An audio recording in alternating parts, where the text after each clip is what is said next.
शादी के मंडप पर अब एक बड़ा धमाका होने वाला है, क्योंकि देव अचानक उठ खड़ा होगा और सबके सामने वसुधा को गले लगाते हुए यह कह देगा कि वह उसी से प्यार करता है।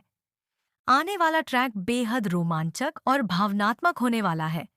मेघा पूरे परिवार के सामने वसुधा का राज खोलने वाली है और यह कहेगी कि वसुधा ने जो मंगलसूत्र पहन रखा है वह देव के नाम का है, यानी वह पहले से ही देव की पत्नी है। यह सुनकर चंद्रिका चौंक जाएगी, क्योंकि उसने कई बार वसुधा से पूछा था कि क्या वह कुछ छिपा रही है, लेकिन वसुधा ने डर के कारण कुछ नहीं बताया था। अब यह सच्चाई सामने आते ही चंद्रिका वसुधा को घर से बाहर निकाल देगी। दूसरी तरफ दिव्या को भी अविनाश की सच्चाई का पता चल जाएगा और वह भी टूट जाएगी।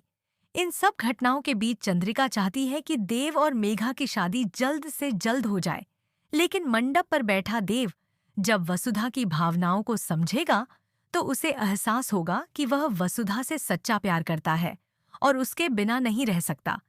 इसी बीच वसुधा भी मंडप पर पहुंच जाती है और देव को गले लगाकर कहती है कि यह मेरे पति हैं, ये किसी और से शादी नहीं कर सकते।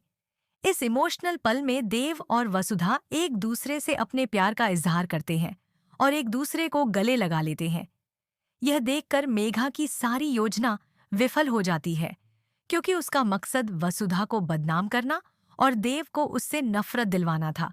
लेकिन देव को वसुधा के साथ बिताए हर पल याद आ जाते हैं और वह समझता है कि वसुधा ने हमेशा दिल से उसे अपना पति माना है। अब वसुधा और देव अपने रिश्ते के लिए लड़ने वाले हैं, लेकिन सवाल यह है कि क्या चंद्रिका इतनी आसानी से इस रिश्ते को स्वीकार करेगी? अब यह सच्चाई सामने आते ही चंद्रिका वसुधा को घर से बाहर निकाल देगी। दूसरी तरफ दिव्या को भी अविनाश की सच्चाई का पता चल जाएगा और वह भी टूट जाएगी।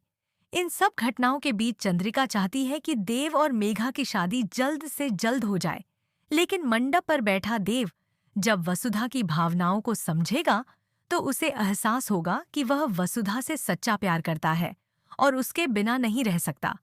इसी बीच वसुधा भी मंडप पर पहुंच जाती है और देव को गले लगाकर कहती है कि यह मेरे पति हैं, ये किसी और से शादी नहीं कर सकते। इस इमोशनल पल में देव और वसुधा एक दूसरे से अपने प्यार का इजहार करते हैं और एक दूसरे को गले लगा लेते हैं। यह देखकर मेघा की सारी योजना विफल हो जाती है, क्योंकि उसका मकसद वसुधा को बदनाम करना और देव को उससे नफरत दिलवाना था। लेकिन देव को वसुधा के साथ बिताए